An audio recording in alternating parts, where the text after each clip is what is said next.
जय हिंद साथियों, स्वागत है आप सभी का YouTube channel Kanhaiya GS world में। दोस्तों, आज के वीडियो में हम लोग बात करेंगे नेशनल वुमेन्स डे यानी कि राष्ट्रीय महिला दिवस के बारे में, जो कि 13 फरवरी को प्रत्येक वर्ष मनाया जाता है। सरोजिनी नायडू के जन्मदिन के उपलक्ष्य में इसको मनाया क्यों जाता है और सरोजिनी नायडू जी के बारे में भी हम लोग जानेंगे। इन्होंने भारत में अपना क्या क्या योगदान दिया, इन सब चीज़ के बारे में इस वीडियो में जानने वाले हैं। बस बने रहिए, शुरू से लेकर के अंत तक आपको एक एक चीज़ क्लियर होगा।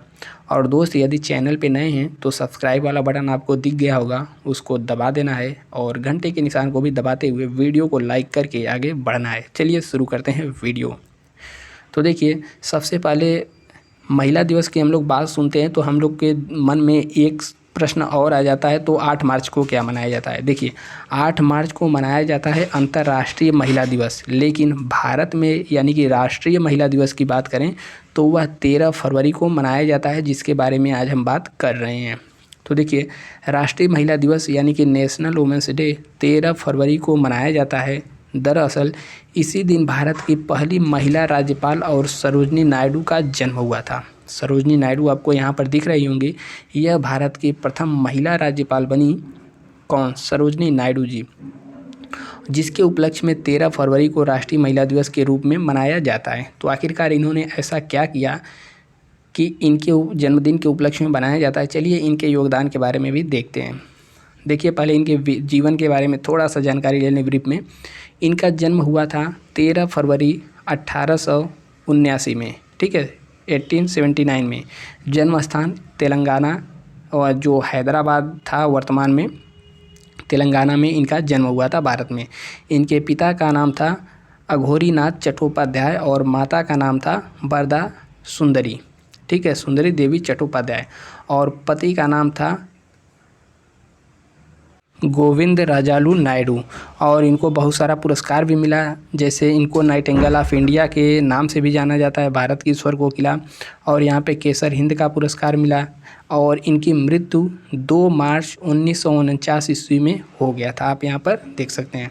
तो देखिए, सरोजिनी नायडू का जन्म 13 फरवरी 1879 यानी 1879 को हैदराबाद में हुआ था। और उनके पिता अघोरनाथ चट्टोपाध्याय प्रसिद्ध वैज्ञानिक हुआ करते थे। महज छोटी सी उम्र में ही यानी 14 साल की उम्र में ही सरोजिनी नायडू ने सभी अंग्रेजी कवियों की रचनाओं को पढ़ लिया था। और 1895 में हैदराबाद के निज़ाम ने उन्हें वजीफ़े पर इंग्लैंड भेज दिया। और सरोजिनी नायडू ने 1898 ईस्वी में इनका जो विवाह डॉक्टर राजालू नायडू से विवाद नहीं, यहाँ पर विवाह कर लिया, ठीक है। भारत कोकिला के नाम से प्रसिद्ध सरोजिनी नायडू का मुलाकात महात्मा गांधी से प्रथम बार 1914 ईस्वी में हुआ। और दोनों की यह मुलाकात भारत के बाहर लंदन में हुई थी। और गांधी जी के व्यक्तित्व ने उन्हें खासा प्रभावित किया।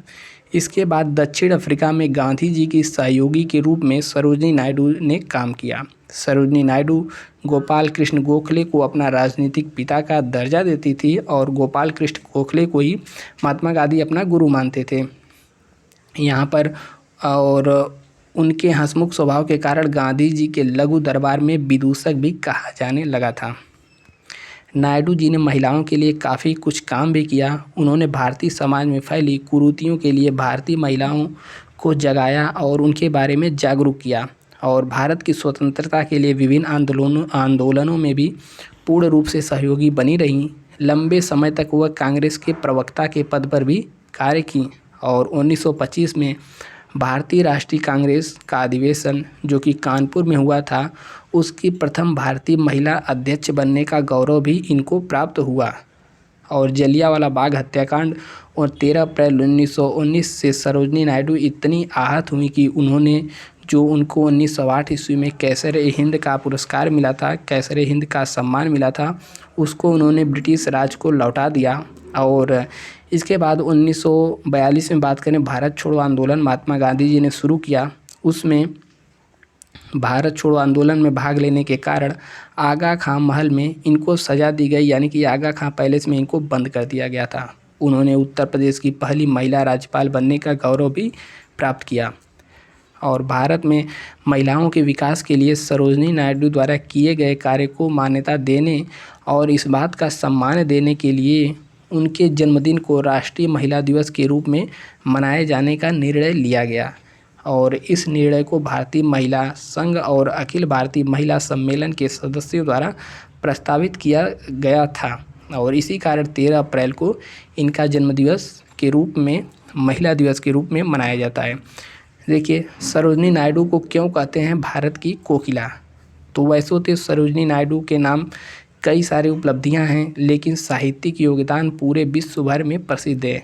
उन्होंने कई कविताएं लिखी और कुछ कविताएं तो पाठ्यक्रम में भी शामिल कर दी गई हैं। आपने क्लास 9th पढ़ा होगा, तो उसमें भी द इंडियन वीवर्स नाम से एक कविता था, क्योंकि वह बहुत ही मधुर स्वर में अपनी कविताओं का पाठ किया करती थीं। इसी कारण सरोजिनी नायडू को भारत कोकिला भी कहा जाता है।